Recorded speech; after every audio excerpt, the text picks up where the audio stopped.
Hi everyone, myself Priyanka, Assistant Professor, Department of Computer Science, Christ College Autonomous Irinyalakuda. We are moving with our topic in the principles of compiler, that's intermediate code generation. So in the intermediate code generation, we were discussing the types, and we have already discussed what you meant by the application of types and also type expressions. In this video, we are discussing what you meant by a type equivalence and its declarations.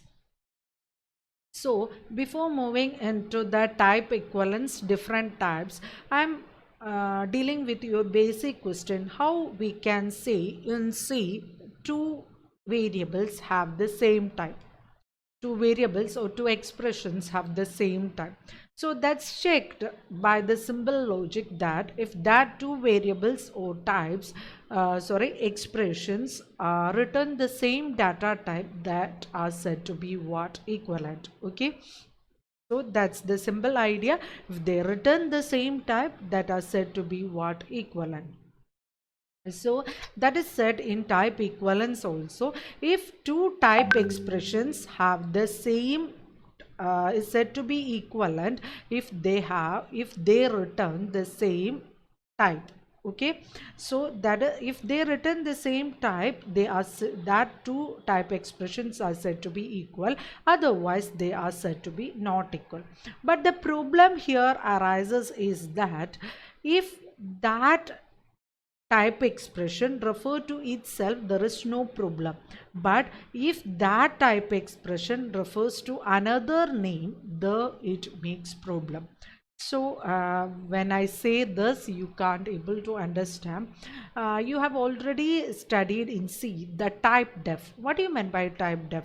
So type def is the, I will say, in type def we are giving, or in C when we use user defined data types, we can, if it is a lengthy name, we can give it is a small name. That is set by what? Type def. For example, if we are declaring a structure, so structure, its length is, names length is very large, for example, student record, etc. So you can give a simple name by using what? Type def.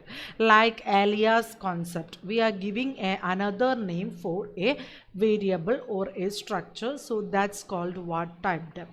So what is the problem in the type def? So in the problem in the type def, it is that it is the not the type expression, it is a name given to the type expression. So it does not determine the type expression, but it is the name given to that type expression. So it's pointing to a type expression which is being declared. Okay, so that is the potential ambiguities arises, that is when names are given to type expression, they are, that does not determine itself, but it determines some other type expression. So that's the key issue, that is a type expression, if it stands to itself, a name stands to itself, there is no problem, but it is an abbreviation to another, there comes what? Problem. Okay, so I summarize what I said. For example, if type def, now we are giving a name to structure.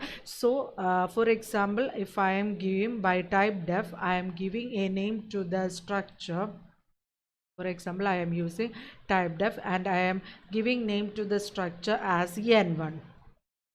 So this n1's type expression does not stand by itself, but it is a name, or it is an abbreviation for the another type expression which is determined by the structure. So its basic type, or it is derived from a type expression which is a structure, which is another complicated type expression, isn't it? We have already seen in type expression, when we are declaring array, it is a big tree coming. So when it comes to structure, it is not a simply a type expression, it contains what? Type constructor. So that's a problem here.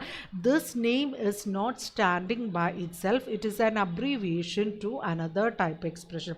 Also ambiguity arises when the name is given to a type expression n1 which is used in another type expression. That is the two problems here. First problem is, that is when we are giving to a name to a type expression, at is used in another subset. It can be used, it is true, that is if a name given to a type expression, it is used in your program whole. So that's one problem arises. Next problem, this n1 type expression does not stand itself.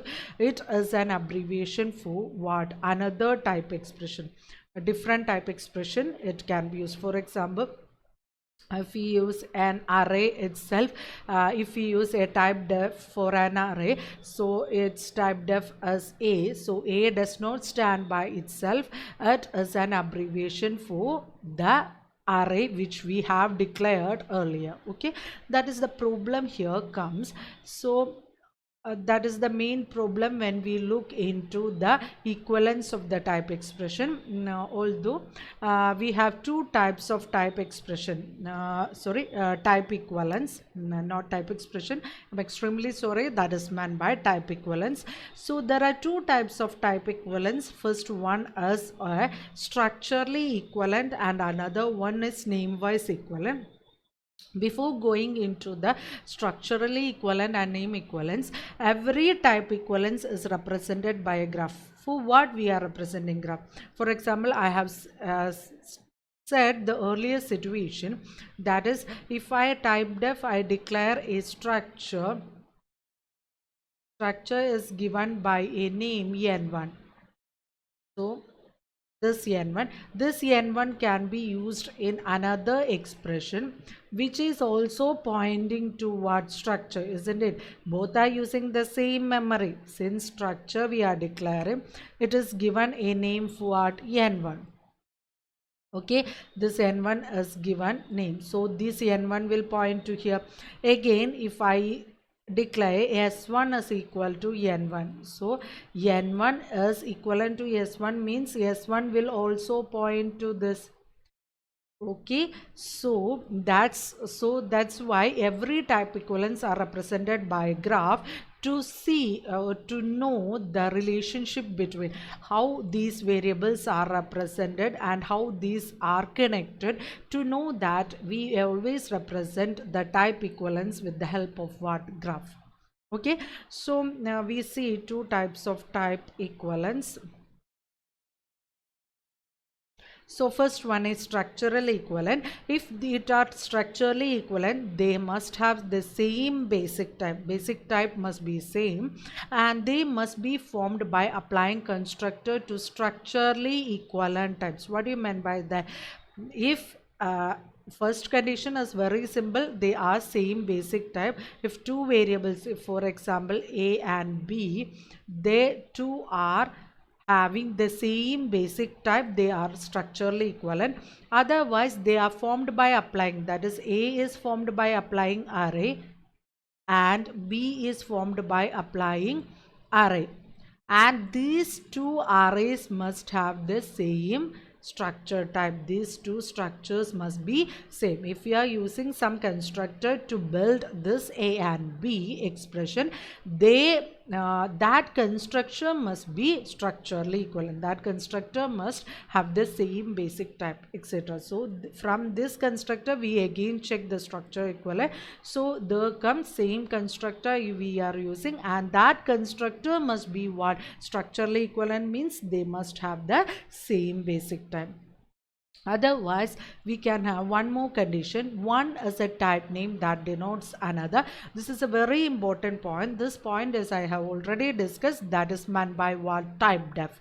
Okay, that is one type name that denotes other. For example, we are declaring a structure and we are using type def and we name it as n1. So this n1 and structure have the same What do you mean by the same type? So they are said to be structurally equivalent. So this point refers to the alias names or type def. In C, that is type def. So you all are familiar with C, so that is why I used. Otherwise in Java already that is called alias naming we are using. That is a name, another name given to a variable. So one is a type name that denotes other, means the type name we are giving another name to the another variable. That's so that two variables refer to the same memory location, so they are both are structurally equivalent. Once again I will say, they must have same basic type, or they must be provided, or they must be produced from the same constructor, formed from the same constructor. Otherwise it will be a type name that denotes another. Okay, next one is name equivalence. Name equivalence is very simple. That is, look at here. Here, if these two conditions are being satisfied, it is said to be what? Name equivalent. So in name equivalence, we are not considering the conditions of the alias naming. That is, one can refer to another. That is not being handled by the name equivalence, because it must be equivalent namely, not structurally. For example, structurally equivalent means it refers to the same memory location. That's correct. Memory location must be same. Memory occupying space must be same. That is called what? Structurally equivalent. But name equivalence means they must have the same constructor, that is same tree structure it must have. So that's said by the name equivalence. So in name equivalence we are not considering the type def or alias naming are not considered. So that is not handled by the name equivalence. So first two conditions satisfy, it's name equivalence. If three conditions satisfied, it is called what? Structurally equivalent. Okay, so next that is by the two types of equivalence, that is structurally equivalent and name equivalence, and also type equivalence. The main difficulty is the alias naming or type def naming we are handling, because it refers to the same name, refers to that is a type expression is referred by another name, so that does not stand itself. It is referring to another value. That is the main problem. Also a expression is using which can be used by another expression. That is the main handling difficulty, although the compilers will look into by looking to the two types, that is structure equivalent and name equivalence. Mainly structure equivalence are being handled by the compilers. Okay, next one is declaration. Any compiler or any parser will declare it as a CFG, context free grammar. Every rule has been declared, or every rule is being said by what? Context free grammar. For example, if we are using basic data type, that is B can be, for basic data type I am writing B can be what? Int. It can be float, it can be double, etc. we can write. So declarations of the types declaration, data type declaration, that is a context free grammar. It is represented by a grammar itself, which we have already discussed in the context of the parser. So that's it. So that's about the today's video. So we have discussed what is meant by type equivalence, and also declaration is very simple. It being every types is being declared by the context free grammar, which we have already seen in our earlier video. Okay, thank you. Read it, understand it, then you will get an idea, a fruitful idea about the compilers working. Thank you all.